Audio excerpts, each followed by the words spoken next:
Hey everyone, it's Carissa Wiley. Thanks for stopping by today.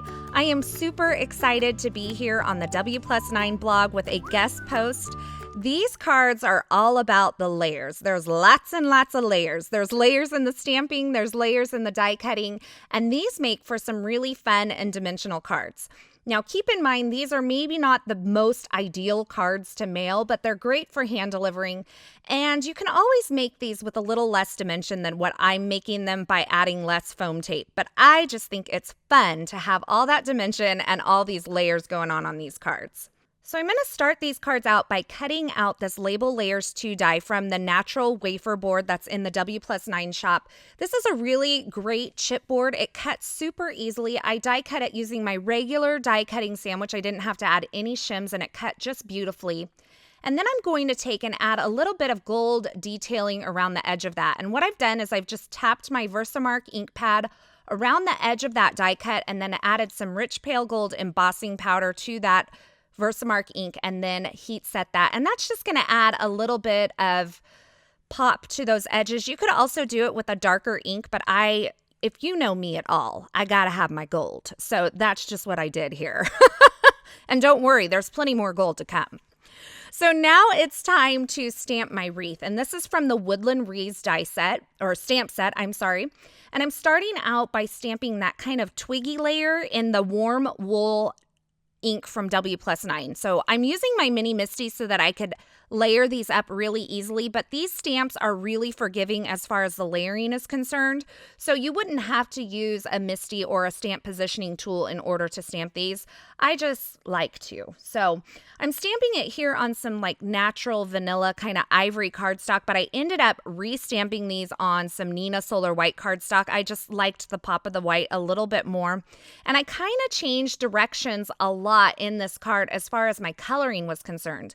I knew what I wanted to do as far as layout, but I was having a hard time with what colors I wanted to use where. So I stamped the second layer of that wreath in the Last Leaf die ink from W+9, and now I'm doing the berry layer, and I'm using the Gala Red ink from W+9.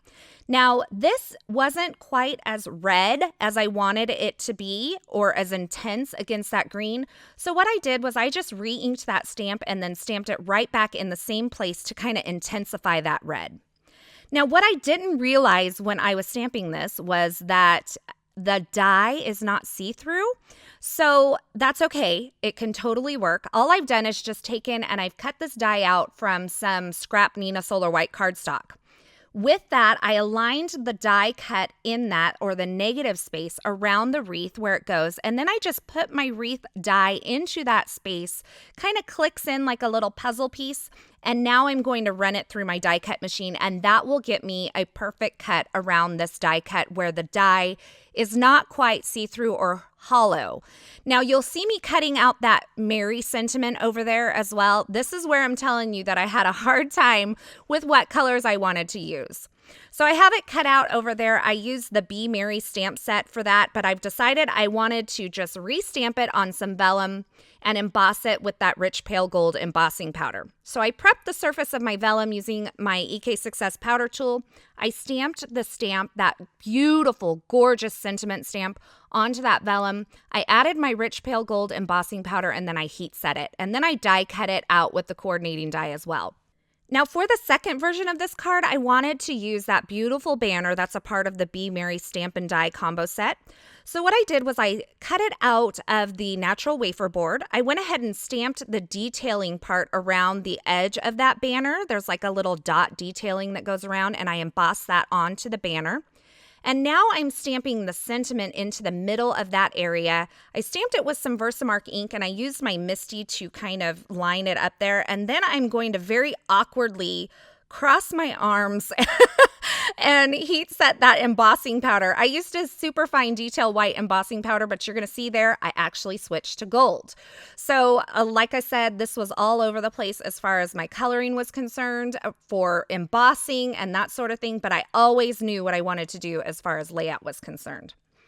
So I've taken this smaller image, this is from the Woodland Wreaths die set, and I've cut it out of some Neenah Solar White cardstock, and now I am using the Last Leaf die ink to stamp the stamped images on top of it. I just wanted some sprigs of greenery greenery that I could just kind of have peeking out from behind the sentiments and just kind of, I don't know. I just wanted it. So sometimes I don't always have a reason. I just felt like it needed it. So I'm going to add it.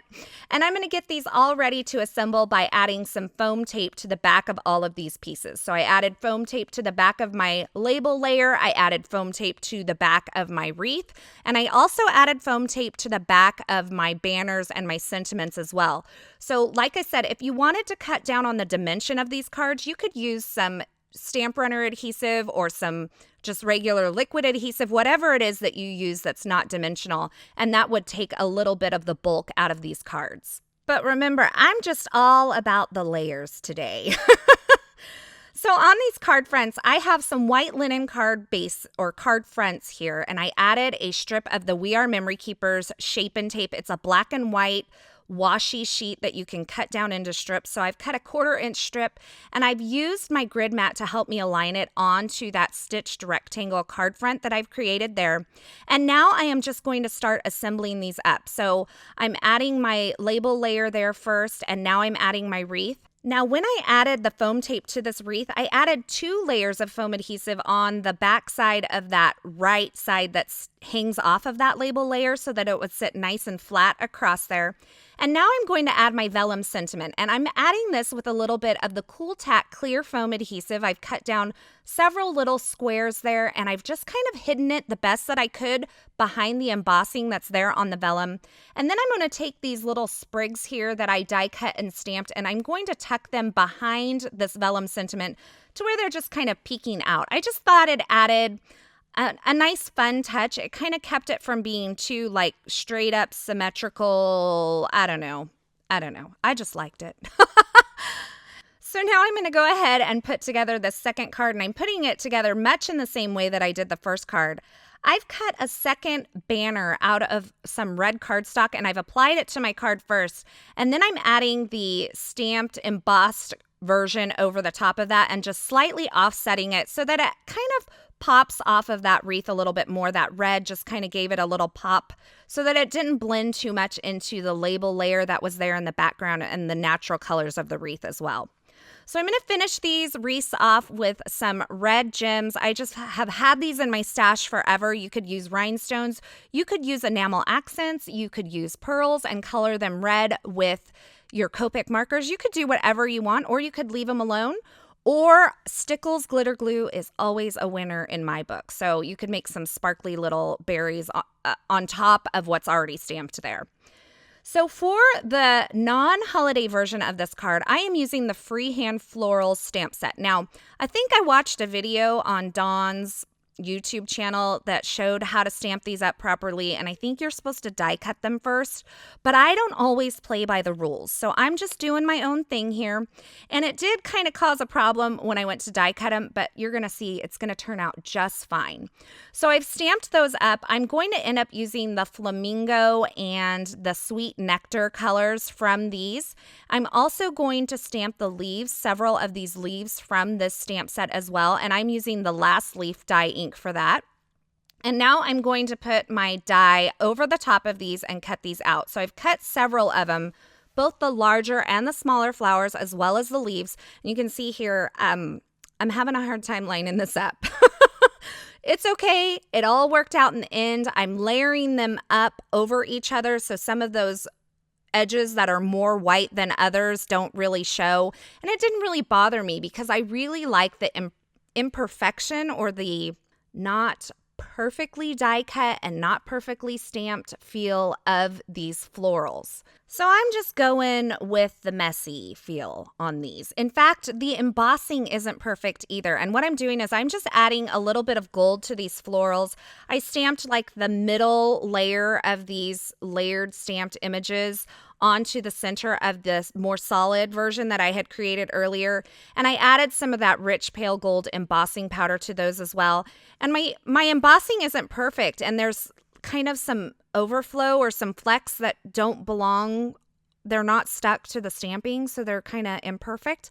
But I was okay with that because I felt like it added just kind of like this, I don't know, imperfect. It added to the imperfect nature of these flowers. And I wasn't going for perfection on these. I wanted them to feel very free and very loose as the design of the stamp set suggests. So I've gone ahead and I've added my label layer 2 to this with the washi tape in the background. And now I'm just layering up these florals. I've added some on with 1 layer of foam tape, some on with 2 layers of foam tape, and some flat against that label layer there or the card base. And now, once again, I am using that banner die from the Be Merry stamp set or the die set as well. And I've gone ahead and I've embossed the gold around the edges of that banner. And now I'm using this Hello die cut from the Bountiful Blooms die set. I've cut it out of some black licorice twist cardstock, and I'm applying it to that banner using a little liquid glue, the Zig 2-way glue pen. And I'm going to finish these flowers off with just a few clear gems as well. And I did add a layer of glossy accents over that Hello die cut to make it really shine and add some dimension. So here's a look at my finished card projects today. I took and I added layer upon layer, both in the stamping and the die cutting for these cards. It makes them really pop. There's lots of dimension, and I am just so pleased with the way these turned out. Now, keep in mind, I also took the same layout and I created a non-holiday card using the freehand florals instead of the wreaths, the woodland wreaths for this card here. So you don't have to reinvent the wheel every time you make a card. Sometimes you find a layout that just works for you and you just go with it. And that's kind of what I did with these cards today. Thanks for stopping by today. I really hope you enjoyed these projects. As always, there will be links to all of the products used in these projects in the description below at YouTube. Thanks, Dawn, for having me on your blog today. Thanks for letting me take over. I really enjoyed it. Thanks for watching, and until next time, I hope you have a fabulous day.